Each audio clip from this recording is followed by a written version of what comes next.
Hi friends, ఈరోజు second year మరియు fourth సెమ్స్కి అవసరమైన ఎంటర్ప్రీనర్షిప్ ఇంపార్టెంట్ క్వశ్చన్స్ మరియు నోట్స్ని నేను ప్రొవైడ్ చేస్తాను. అయితే ఎంటర్ప్రీనర్షిప్ అనేది నాన్ కామర్స్ మరియు కామర్స్ వాళ్ళు రాయాల్సి వస్తుంది ఈ సిమ్లో. అందుకని నేను ఒక బ్రీఫ్గా చెప్తాను. అంత బ్రీఫ్గా కాదు, అర్థమయ్యేలా చెప్తాను, గమనించుకోండి. మొత్తానికి మనం రాయాల్సింది ఎవరంటే బీకామ్ అండ్ b.sc అని ఎక్సెట్రా అందరూ ఎంటర్ప్రెన్యూర్షిప్ అనేది ఈ సిమ్లో రాయాల్సి వస్తుంది. అందుకోసం నేను డిఫరెంట్ క్వశ్చన్స్, అంటే ప్రీవియస్ ఇయర్స్లో డిఫికల్ట్గా అడిగిన మరి రిపీట్ అవుతున్న క్వశ్చన్స్ మాత్రం పిక్ చేశాను.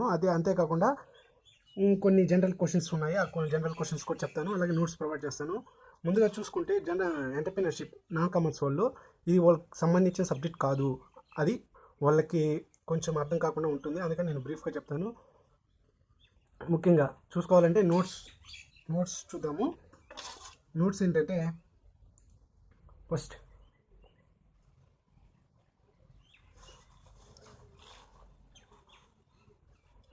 ఎంటర్ప్రీనర్షిప్ అనగానేమి నిర్వచించి ఎంటర్ప్రీనర్షిప్ లక్షణాలు రాయండి.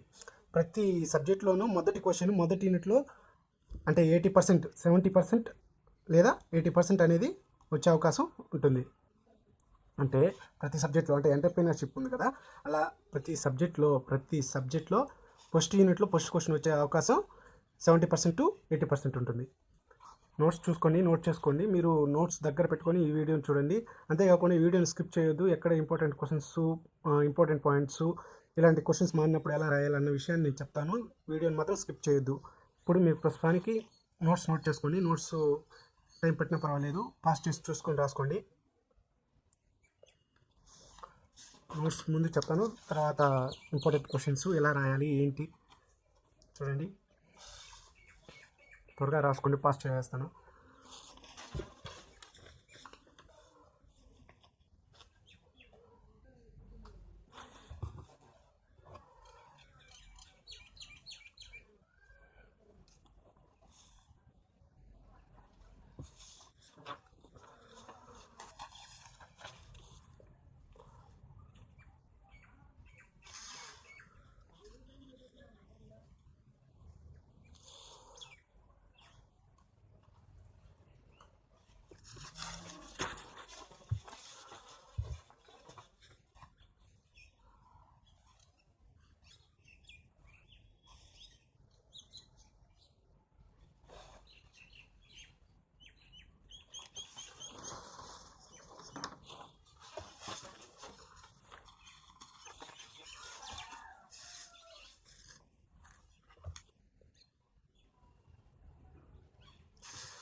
ఇప్పటివరకు 5 యూనిట్లు నోట్స్ అనేది నేను ప్రొవైడ్ చేశాను.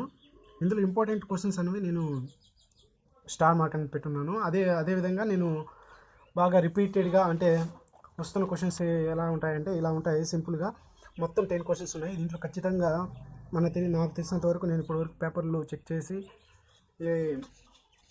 నేను చెక్ చేసిన దాన్ని బట్టి ఇవి ప్రస్తుతానికి 10 డిఫికల్ట్గా అడిగితే అంటే డిఫికల్ట్గా ఒక లాజిక్గా అడిగితే వ్యవస్థాపన అనగానేమి, what is the entrepreneurship, explain the its rules in the economic development అనే question, discuss the technique for the generating ideas in entrepreneurship, వ్యవస్థాపనలో ఆలోచనలు సృష్టించే పద్ధతులు చర్చించము, what is the project appraisal, explain various project appraisal techniques, project మదింపు అనగానేమి, వివిధ project మదింపు పద్ధతులను వివరించండి, estimate the role of NABARD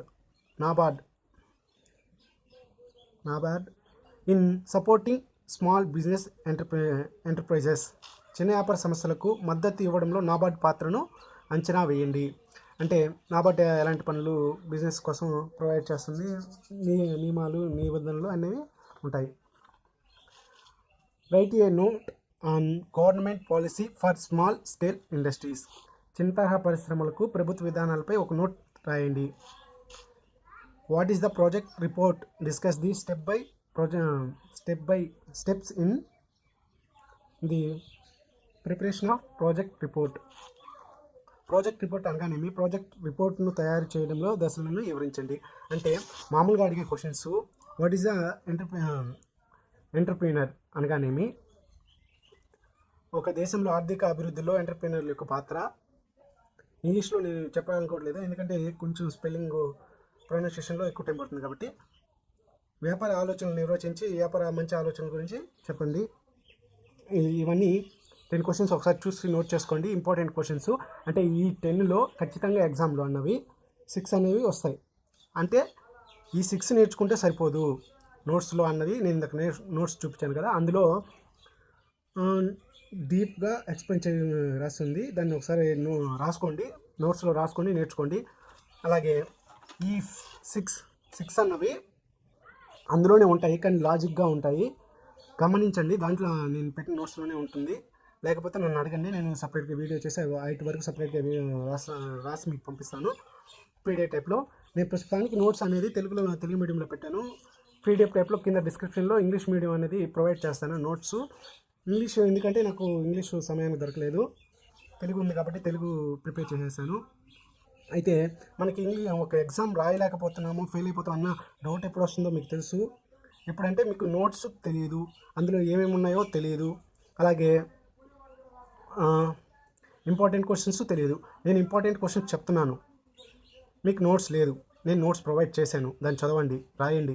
రాస్తే కానీ ఏది రాదు, ఎందుకంటే మనం రాసినప్పుడు మనకు అది ఎక్కువసేపు గుర్తుండడానికి ఆస్కారం ఉంటుంది. మొదటిది మనం భయపడేది ఈ 2 తెలియదని మాత్రమే మనం భయపడతాం.